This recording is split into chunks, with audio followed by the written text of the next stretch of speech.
Enclavada en una de las reservas ecológicas más grandes del país, Calakmul, en Campeche, reúne la majestuosidad de una ciudad maya con la riqueza de su medio ambiente.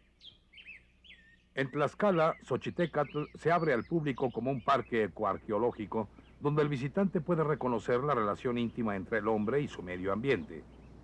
El Museo de las Culturas del Norte, en Paquimé, Chihuahua, integrará colecciones de una inmensa región que incluye las porciones norteñas de México y el sur de Estados Unidos. El descubrimiento de una tumba en el edificio contiguo al Templo de las Inscripciones en Palenque, Chiapas, nos habla de los secretos que todavía guarda el sitio. En Cantona, Puebla, surge una ciudad arqueológica en la que una red de calzadas hacen de ella uno de los sitios más urbanizados del México antiguo. En Chichén Itzá, la investigación arqueológica permite admirar hoy las bellas pilastras policromadas de una subestructura en el interior del Templo de las Mesas. Las excavaciones en Xochicalco, Morelos, muestran evidencias de una revuelta interna antes de que la ciudad fuera abandonada. El Museo de Toniná, Chiapas, dará cuenta de su historia expresada en el extraordinario conjunto de piezas encontradas en el sitio. El estudio del arte rupestre en las cuevas de San Francisco, en Baja California, nos abrirá los secretos de los pueblos que habitaron la región.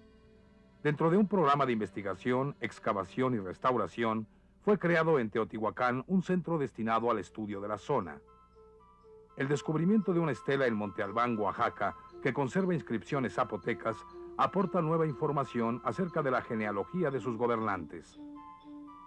El Museo del Pueblo Maya, en Civilchaltún, Yucatán, reúne aspectos de la cultura regional desde la época prehispánica hasta nuestros días. La investigación en la Reserva Ecológica de Filobobos, Veracruz, permitirá ampliar el horizonte acerca de las culturas que formaron su área de influencia en la costa del Golfo. En el sur de Quintana Roo, durante el otoño de 1992, se iniciaron los trabajos dentro de un vasto programa de investigación y preservación del patrimonio arqueológico de nuestro país.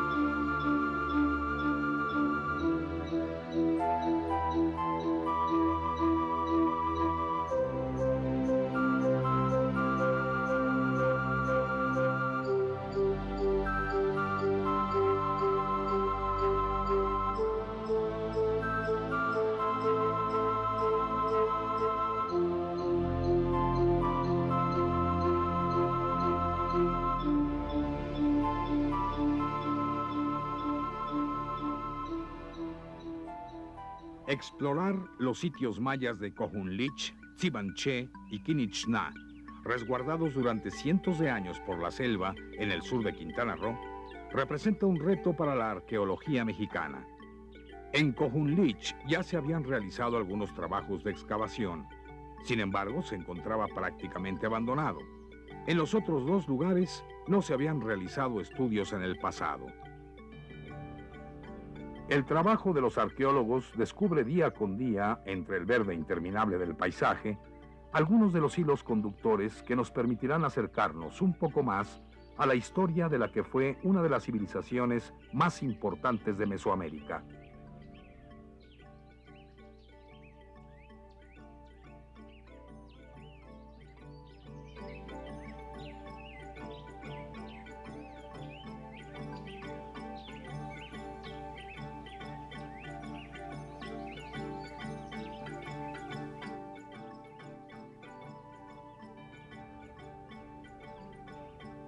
Contrariamente a lo que se podría pensar, la palabra Cohunlich no es de origen maya. Viene de dos palabras inglesas, Cohun Palm, palma del coloso, característica del sitio, y Rich, que significa lomerío. El primer informe sobre Cohunlich fue realizado por Merwin, quien visitó el lugar a principios de siglo. Nunca más volvió a hablarse del sitio hasta 1968, cuando fue denunciado un acto de saqueo. Poco después, en 1969, bajo la dirección de Víctor Segovia, se iniciaron trabajos de excavación en el Templo de los Mascarones. y entre 1971 y 1981, el mismo investigador y un grupo de arqueólogos exploraron el juego de pelota y el conjunto de edificios que se encuentran alrededor de la plaza central. Hoy es posible hacer algunas reflexiones sobre el sitio e incluso varias interpretaciones acerca de su desarrollo como resultado de los trabajos de investigación iniciados a partir de marzo de 1993. Es probable que la primera ocupación de Cojun Lich se remonte al año 250 a.C. En el tiempo llega aproximadamente al siglo XIII, algunas centurias antes de la conquista. La imagen de Cojun Lich y de otros sitios cercanos contrasta con las que tuvieron en su momento de esplendor, pintados tal vez de rojo y con algunos elementos decorativos en azul, verde y otros colores. De las intervenciones realizadas por Víctor Segovia en el Templo de los Mascarones y en los edificios que rodean la plaza central, lograron definirse algunos aspectos de la vida ceremonial en el sitio, pero prácticamente no se conocía nada más.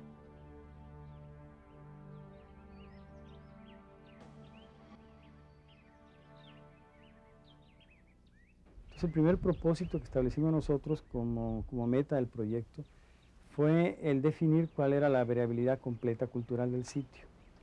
Entonces seleccionamos, entre otros lugares por excavar, seleccionamos este sitio, que se conocía por los 27 escalones, porque estimábamos que ahí se podía reflejar la vida más o menos cotidiana, en el sentido de que si bien creíamos que era un asentamiento de tipo de élite, un lugar habitacional para gente relativamente privilegiada, sí creíamos que era un aspecto fundamental del sitio, y entonces nos abocamos a excavarlo, ¿no? Cuando nosotros llegamos aquí, lo primero que se hizo fue una limpieza general, lo que se llama chapeo. La gente limpia con machete, quita toda la maleza. Eran montes lo que teníamos aquí de más de 4 o 6 metros de altura, a 7, pero todo cubierto con árboles, plantas, arbustos, animales, de todo. En la superficie se percibían 4 o 5 estructuras pequeñas. Con el tiempo, el conjunto arquitectónico mostró toda su magnitud y complejidad.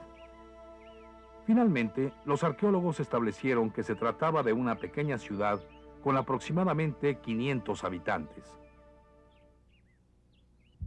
En este mismo conjunto, hacia el sur, tenemos otras pequeñas estructuras que se ven que eran digamos, de la servidumbre, ¿no? El material con que fue hecho es distinto, no tiene la misma calidad. El material que se encontró cerámico y lítico es distinto totalmente al que se encuentra dentro de estos conjuntos.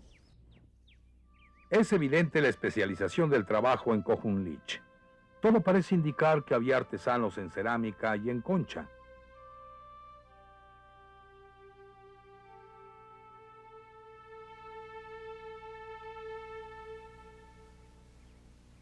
Bueno, estamos en un proceso de excavación del pozo número 52, que está en los 27 escalones entre el edificio 4 y el edificio 3. Este era un pasillo, su función es un pasillo, se está poseando para conocer en primer lugar las diferentes etapas constructivas, y generalmente en los pozos nos aparecen entierros asociados a los pisos superiores o interiores de otras etapas constructivas. Asociado a un entierro humano, en este pozo logró liberarse el esqueleto de un animal, posiblemente un tepezcuintle. Es la primera vez que se encuentra todo el animal completo. Hasta el momento se han descubierto 27 entierros y solo en 10 se han recuperado ofrendas. También se ha localizado cerámica, conchas y algunos objetos de piedra. Primero descubrimos el muerto y lo limpiamos bien, le tomamos el foto y lo dibujamos. En la Acrópolis, una de las estructuras parcialmente excavadas en los años 70, se ha concluido la liberación del edificio más antiguo, en donde se trabaja actualmente para asegurar su preservación. Asimismo, se está realizando la liberación de las estructuras tardías localizadas en la parte superior, en el área conocida como patio elevado. También hemos excavado una unidad habitacional anexa a la Acrópolis, que ha resultado muy interesante porque es un área donde vivía gente de la élite que posiblemente se dedicaba también a la producción de ciertos productos artesanales, como la concha o el pedernal. Como podemos apreciar, el proceso incluye diferentes etapas. Cuando se trata de una nueva exploración, es necesario hacer un levantamiento topográfico. Después se efectúan las excavaciones con el fin de liberar las estructuras y finalmente tiene lugar la consolidación. Es lo que estamos haciendo ahora en este edificio. Es uno de los más deteriorados de Cojunlich y lo que estamos haciendo en este caso es reponer algunas piedras que estaban ya muy destruidas, estaban en muy mal estado, afectadas por la erosión, afectadas por la acción de insectos y afectadas por distintos factores.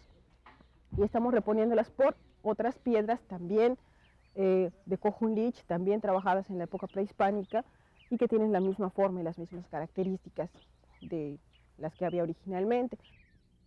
El deterioro de Cojunlich era significativo. La labor de mantenimiento realizada nos permite ahora apreciar la belleza de edificios como el Templo de los Mascarones. La participación de los trabajadores en las diferentes etapas del proceso ha sido fundamental. Sí, hay que tener mucha paciencia, porque el que no tiene paciencia, pues, si lo destruye uno todo lo que se ve, la parte resanada, si tú no le tomas atención o que, digamos, le agarras con más ganas así, pues, se le caen las partes donde se va resanando, ¿no? Otro aspecto medular del proyecto fue el trabajo realizado en una unidad habitacional que se estima es la más grande que se ha excavado en el área maya. Con los trabajos realizados hasta el momento, se tiene ya un espectro muy amplio de la ocupación y del tipo de estructuras que existían en Cojunlich. Y habiendo excavado cuando menos el 50% de lo que sería la componente de vida cotidiana de Cojunlich.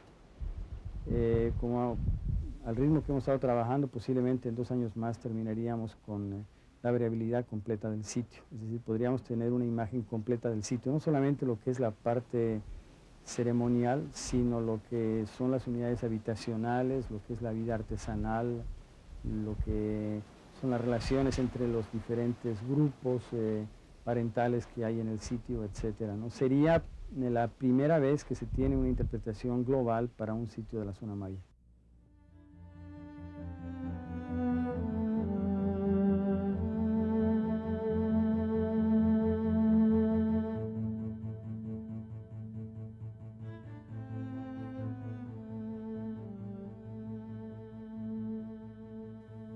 Tsibanché fue descubierto en 1927 por Thomas Gann, un médico militar inglés.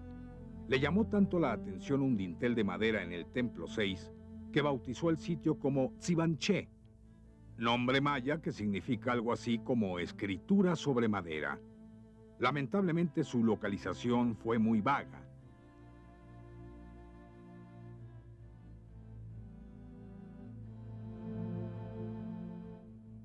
Fue hasta la década de los 70 cuando Peter Harrison visitó el lugar, hizo un croquis y recogió algunos materiales cerámicos.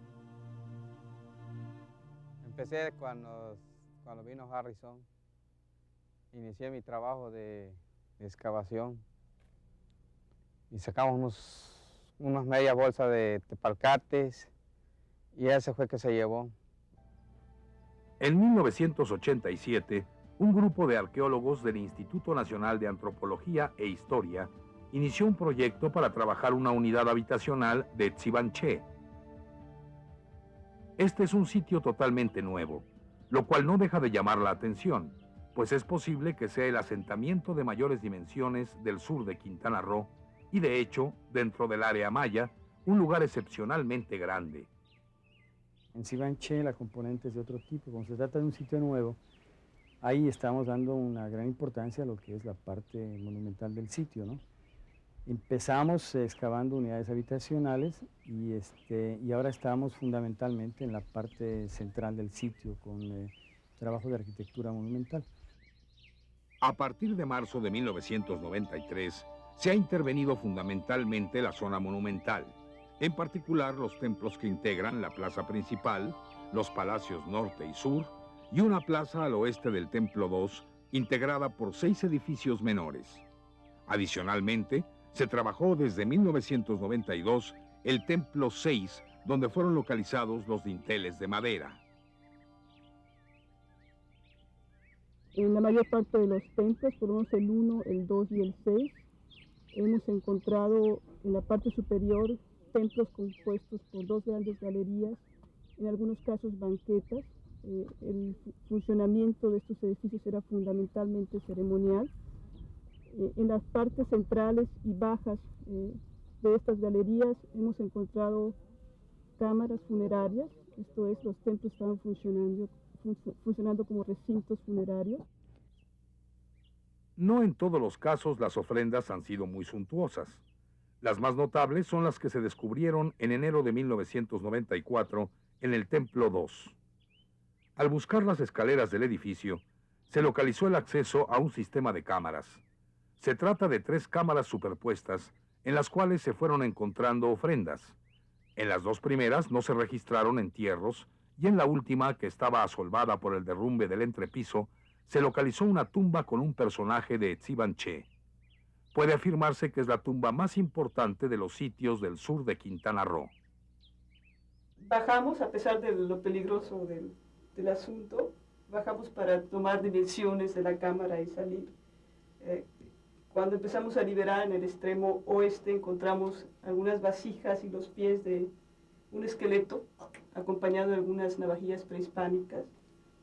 Como ofrenda, algunas vasijas y platos negros, una vasija polícroma hecha pedazos en la parte oeste por el derrumbe, una máscara de jade deslizada sobre el hombro derecho del personaje. Cuando tienes un hallazgo así, no te importa que pase el tiempo, ¿no? Estás en la misma posición por horas ahí excavando y no sé, es una emoción, no sé cómo describirla. La máscara de jade, gracias a la habilidad de los restauradores, presenta ya las características que debió tener originalmente. El edificio identificado como E16 es un palacio muy complejo con 4 etapas constructivas. El grado de destrucción en que se encontraba permitió dejar a la vista las subestructuras y la última etapa. Aquí se ve reflejada toda la historia del edificio.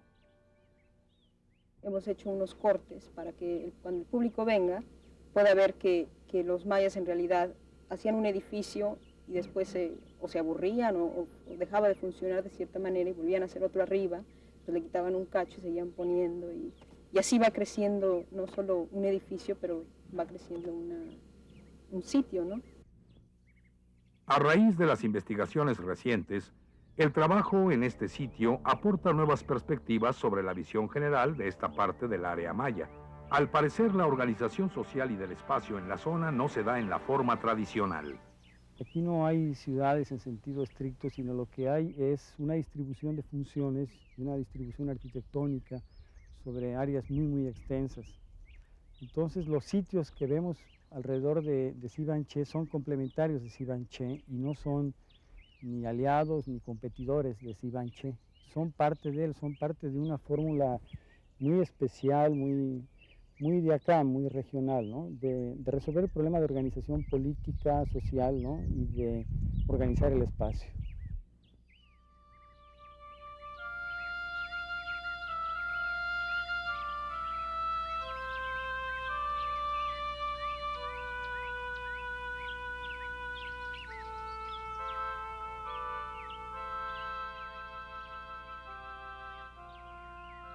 En los años 70, cuando Peter Harrison visitó esta zona, la gente del lugar la conocía como Templo del Sol.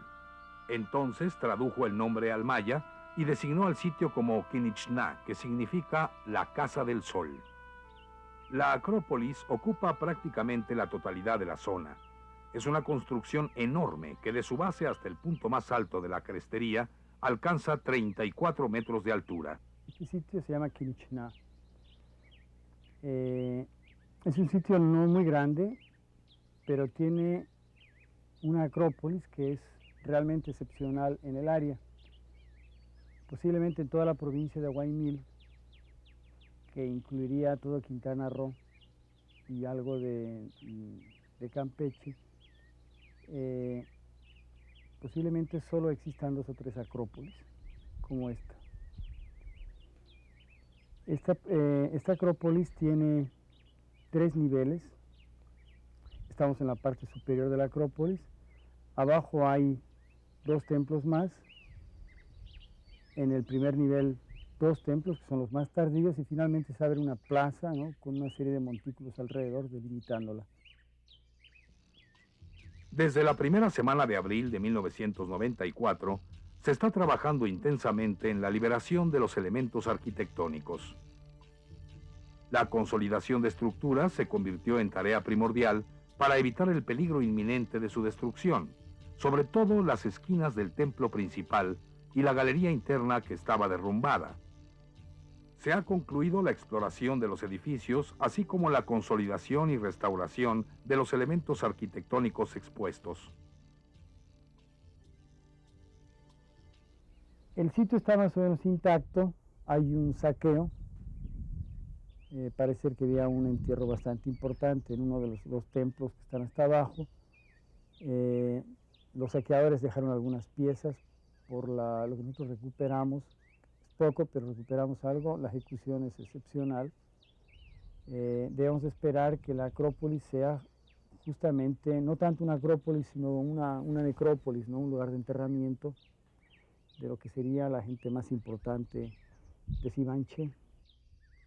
Al liberar todo hasta el nivel de piso, encontramos un agujero de aproximadamente 1 metro de diámetro. Procedimos a liberar el escombro, revelamos inmediatamente lo que sería una cámara funeraria, pero nos dimos cuenta de que por los fragmentos que estaban apareciendo en el derrumbe, fragmentos de máscara, de jade, huesos mezclados en derrumbe, pues se trataba de un saqueo. La exploración de la tumba saqueada permite tener un modelo inicial para explorar el otro templo en el mismo nivel, ya que se trata de edificios gemelos en su arquitectura. Un análisis preliminar de los materiales encontrados permite ubicarlos entre el clásico temprano y el clásico tardío. Así, Quinichná arrancaría desde el 300 a.C. y tendría un cierre posiblemente en el 800 de nuestra era. Seguramente habría un vacío temporal y una recuperación hacia el año 1100 después de Cristo.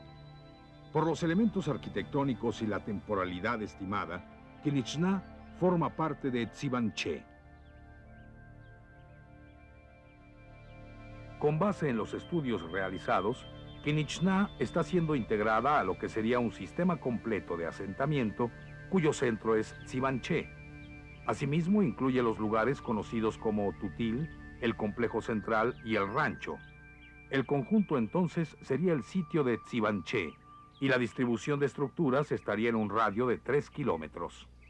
Lo más importante es determinar la relación que existe entre este sitio de Quinichná, Tsibanché, y los demás sitios que podamos explorar en el entorno inmediato.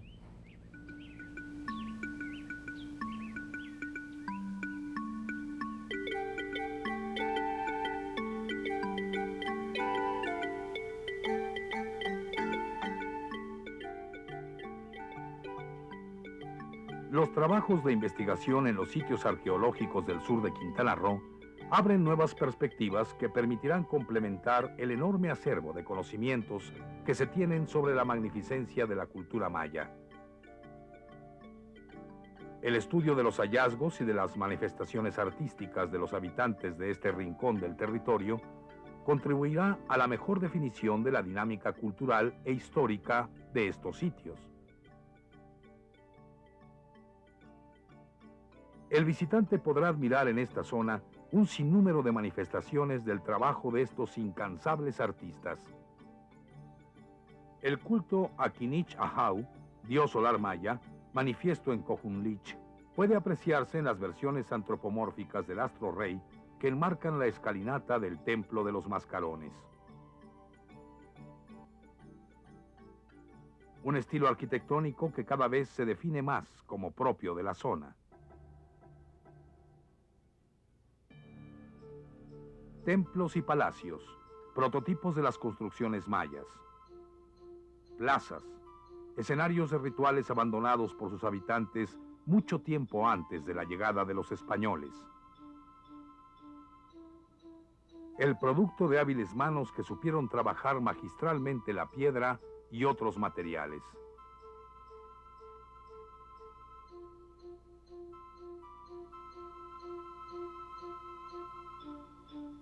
Lo que hemos visto hasta aquí es solo una muestra de los trabajos de investigación y preservación efectuados en el sitio a partir del otoño de 1992 como parte de las acciones llevadas a cabo por el Consejo Nacional para la Cultura y las Artes a través del Instituto Nacional de Antropología e Historia.